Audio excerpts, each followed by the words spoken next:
El jugador es sin duda uno de los grandes clásicos de la literatura universal. Naturalmente los temas y reflexiones que podemos encontrar y hacer a partir de la obra son innumerables. Sin embargo, el elemento que me gustaría recuperar aquí es uno que nos invita a pensar en la violencia, pero no en una versión simple o visible de este concepto, sino en una de sus variaciones más sofisticadas, en la violencia simbólica de la que nos hablan autores como Carles Feix. Alexei Ivanovich está perdidamente enamorado de Polina, al punto de decirle que si ella se lo pidiera, terminaría gustosamente con su propia existencia. Es un amor cargado de perturbación y situaciones límite, como en las dinámicas del juego. Entre las diversas contextualizaciones que Alexei nos brinda, hay una que resulta de singular relevancia para esta cápsula, y es cuando nos habla sobre la valoración que Polina tenía por él. Revela que ella podía incluso desnudarse enfrente de Alexei con la misma libertad y pudor con que lo haría enfrente de un animal. Naturalmente, existen una serie de excesos impulsados por la conciencia de ese amor enfermo, de tal suerte que hay un punto en el que pudiéramos atrevernos a afirmar que ambos gozan de esa dinámica profundamente violenta. Pero en todo caso, ¿en dónde reside esa violencia? Pues no se trataba de golpes. Quizá y precisamente en la valoración entre ellos. A nivel social, hemos creado e institucionalizado la sangre azul, creemos en ella y nos congratulamos siguiendo la vida de la realeza o del jet set.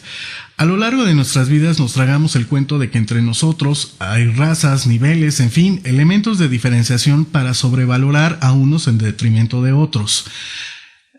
Que a Polina no le interesara en lo más mínimo de desnudarse enfrente de Alexei es una de las formas más crueles de una violencia velada, es decir, aquella que está ahí, que alguien resiente, pero no es fácil en su visibilidad para ninguna de las partes. Esta modalidad de la violencia es la que justifica todas las formas de la discriminación. Se fundamenta en diferencias biológicas, de clase, de género, orientación sexual, capacidades, cultura, procedencia o en lo que sea. Es apoyada por grandes sectores sociales y no es sino un indicador de un estado muy básico de civilización. Utilizar las diferencias visibles entre seres humanos nos brinda derechos, habilidades y capacidades diferentes, es decir, ventajas y obstáculos sociales injustificados y con argumentos por demás imbéciles.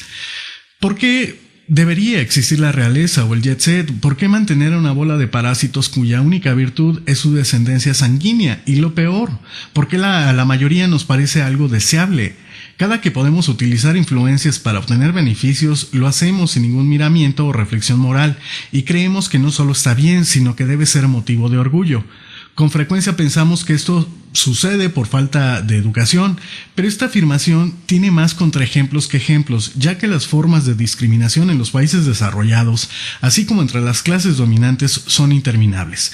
Eso no significa que en los países con menos desarrollo y entre las clases con menos recursos no ocurra, al contrario, y es una verdadera pena. La cuestión es que mayor capital cultural y cosmopolitismo no son iguales a conciencia y humanismo. No, se trata de una condición de las cavernas que no hemos querido echar abajo y que lejos de ello soñamos que un día la vida nos coloque en el lugar privilegiado que nos permita reproducir esta forma de violencia, ya que aparte, como no es muy bien comprendida por las autoridades en el mundo, muchas de sus expresiones no cuentan con sanción alguna. ¿Por qué es violencia? Tan simple porque en donde exista un daño y un lastimado o lastimada, aunque no pueda explicar el por qué, existe un acto violento. Gracias por escucharnos y gracias también por seguir las andanzas por la ciudad del agente Evangelino.